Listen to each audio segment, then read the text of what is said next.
and welcome back to the Ever Show podcast. Of course, I'm your host here, Joe, and we have special guest, Angie. Hi. Thank you for joining in with me today. You're welcome. So I'm just gonna ask you just a couple of questions. So you are, how old are you? I'm 33. 33, so you're early 30s, okay. Okay. Are you single? Are you married? Well, that's a complicated question. Okay. I'm in a relationship, but I'm not married. Which makes you single? I don't know. It makes I'm right, in a relationship. Okay, she said, But I'm not married. You're not married. Do you have kids? I have kids. I How have many three kids. Three? Oh, 3 kids. Oh, but you do have twins. Yeah, so technically, 2 kids. Okay. But yeah, 3 kids. And all with the same father. All same guy. All same guy. Why haven't you guys taken the next step? I'm not gonna get down on one knee and propose. Oh, so okay. And of course, Yeah. have you guys had the conversation? Is that in the works or? I've ruined it a few times. That he's tried to propose a few times, but I've ruined the occasion. So, Why do you feel like you've ruined it, or you feel like you're blocking it, or are you not ready? No, What's going not on? that I'm blocking it or I'm ruining it. It's like he planned for it to happen, and the night just never went as planned. As planned. Of course, it's really hard to plan. But you guys are ready to take that next step. And out of curiosity, why didn't you guys marry before, having all... Shit happens. Shit happens. Shit happens. And do you feel like, your child's father is a high value man? Yes, he is. What do you feel like makes him that?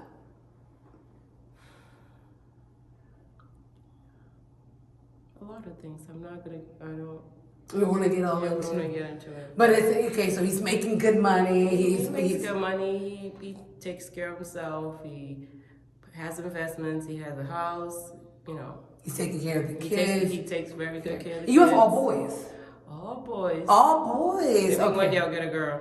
Just joking. Okay, so how is it being a boy mom, and what kind of knowledge and things that you think you're passing down to your boys? Being a boy mom, it's tough because obviously you're not a boy. Mm-hmm. I'm not a boy, so it's tough raising boys. But honestly, I think I don't want to say better than raising girls, but I enjoy it more because I'm a tomboyish kind of person. Mm-hmm. If I had girls, I wouldn't know how to do their hair.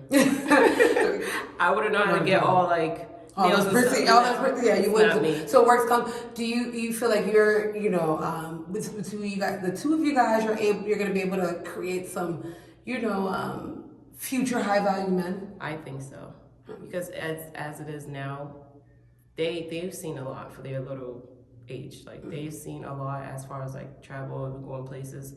And their father is a very adventurous person, so he loves to take them places. So they go places. So I might not go with them because I just like to stay at home and drink. Well, you're doing your own thing. Yeah, but I'm a mom. I'm the mom, and he's the dad, and they're boys. They do boy things. I do mom things. So. Did you grow up with both parents? No. And do you think you could have done this alone? Yeah.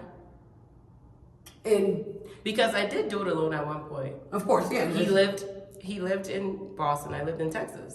So at that point I did it by myself, which I ended up moving back because I didn't want to keep doing it by myself. And why did you want to keep doing it by yourself? It's tough, girl.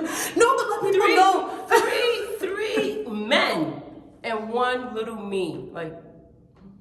It gets no. You want to it's something we need to know, so you don't just think I'm just gonna go and I can have it and I can do it. And even to think things that boys or men go through, I can't, as much as I can be the best mom in the world, I can't do what a dad is supposed to do for boys.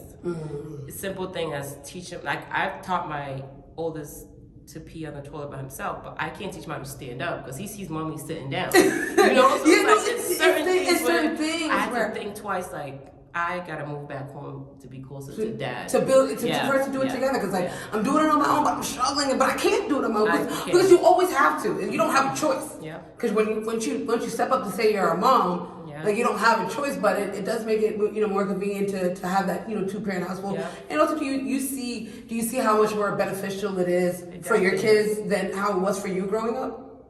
Yeah, because even now, I don't want to say because they have 2 different parents. If I'm say no, don't do this, well, I'm gonna go ask daddy.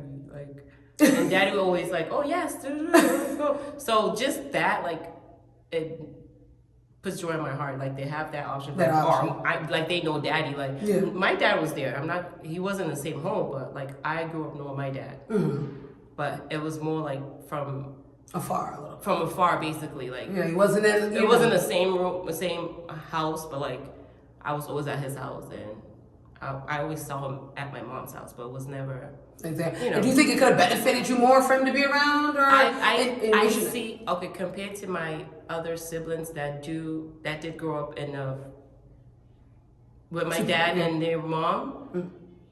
There's a difference. I see the difference. I don't want to get into the difference. Of course, but there are differences. And you do see where it could be beneficial, where we should be encouraging more women and people to be creating these two-parent households. Because, like you said, it's not easy. And it's not, fun. And it's a sad thing, but I don't want to say our generation, but like our Black community, basically like it's common, like people, like I always say, let's do more weddings and less baby showers. Because it's people just have kids and move on to the next one. It's like you see where it is counterproductive for the kids. It's not necessarily just about you and financially. It's hard. You can't, because even it doesn't even necessarily matter how much could you be making to take care of 3 kids on your own. Even if you could do it on your own, but it's just always good to have somebody else do it too. So you're not the one always buying diapers. Someone else is buying it. Is like I'm always making all those decisions. I'm gonna tell you this: I don't buy clothes for the kids. I haven't bought clothes since they're probably out of like a year old, like other than baby clothes. But since they're like toddlers now, he does all their shopping. And when I say he like go to their room right now, they have duffel bags of clothes they don't even wear. He's with tags on it. Yeah. Duffel bags, trash bags. You got an active father. He's very active. Very active. But yeah. Again, because you've seen where a lot of your friends who didn't necessarily follow that two-parent model, even though they weren't necessarily shown, like you came from a single-parent home, but you're still making sure to try to create a two-parent home for your children. Because the benefits are way more. Yeah. And you saw a lot of your friends who didn't do that, the trials and tribulations that they've gone through, and how much more difficult it is for them. Yeah. And you see where you're giving your kids a fighting chance in the community to try. Yes, and especially with them being boys. Like especially with them being you see what we even get that leniency toward women, and I understand why there is that leniency, but like you said, you're raising 3 men. Men that are gonna go out into the world. You need to make sure that you are setting them up from the beginning, because like you said, they remember 1 or 2 things, and they remember, look, we was over here in Texas, or hey mom, we moved over here. They definitely much remember all those things. So you want to make sure that it is, even if they don't remember, they do get that sense or that vibe. Yes, they get that something's off. My Benji, my oldest, like he doesn't remember obviously everything, but he is so attached because he was 2 when everything was going on. So he was kind of a little bit of alert. So it was when I lived in Texas. He only knew me. So like his attachment to me now it's crazy. Just because of that. Yes, he loves Sheena too. But you also have one of your twins who's very attached to the father of his dad. His dad. I don't know. I'm like, his dad. He's, first of all, he's his twin. They look exactly alike, and he's very much like, we did. So imagine, him growing up and not, having that attachment. So I always think about something like that. What if I never gave them that? Yes. What if I was? What if you were so bitter and stayed in Texas and whatever, are you gonna come down here every time you want to see your kids, and blah blah blah. But if I didn't do that, he would never, I can't imagine him not knowing his dad, the way he is with his dad now. Even for me to go, just to see, he was... Yeah. right under his daddy. Yeah. Daddy, where you at? No, he was on FaceTime. He called 100 times. He calls his dad so much. Yesterday, I went on his iPad and created his own Apple ID so he can call his dad from his iPad. Leave my phone alone. So this morning he called his dad. He's like, Daddy, and then Jackson wanted to talk. He's like, give Jackson the phone. He's like, no, it's not a phone. He's like, well, Dad doesn't know that it's an iPad, yeah. So he's in there arguing with his dad, and then he won't give his brother the phone. But It's crazy. But it's very heartwarming and everything. I'm happy that I gave my family a second chance by like moving back and like giving my boys that opportunity to be, even with his side of the family, like they are very involved. Exactly. It's the family too. They would want to be a part of it, and they want because you guys are also from two different cultures. Like he's Cape Verdean, you're Cameroonian. That's two totally different things that they need to be very much aware of and grow up. I need to see my Cape Verdean side. I don't want to just be on one side, be around one side, just around mommy's side, or just how mommy operates. It's a familiar. Yeah, like Mason, he's so close to his dad now, but when he was a baby, it was my mom. Mm-hmm. Like when he was like a newborn, like it was all my mom that would be able to put him to bed and like little things like that. But like that whole like moving back, even like his family did a lot.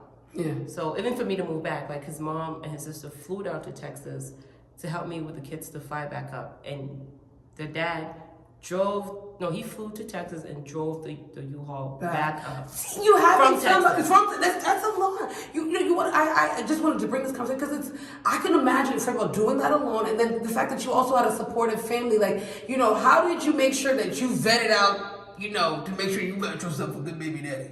I didn't. Like, it wasn't like I was looking for a good baby daddy. He just kind of, found like too, and and our backstory is really messed up. But it's years in the making. It wasn't. Yeah, it's years in the making though, right? It's not about years in the making. It's how it happened. That it was just like it was like when you say God has a plan, God has a plan. God has a plan. Amen. You can't deny God's plan. Yeah. The story is crazy. It is what it is. We'll save the story for another day.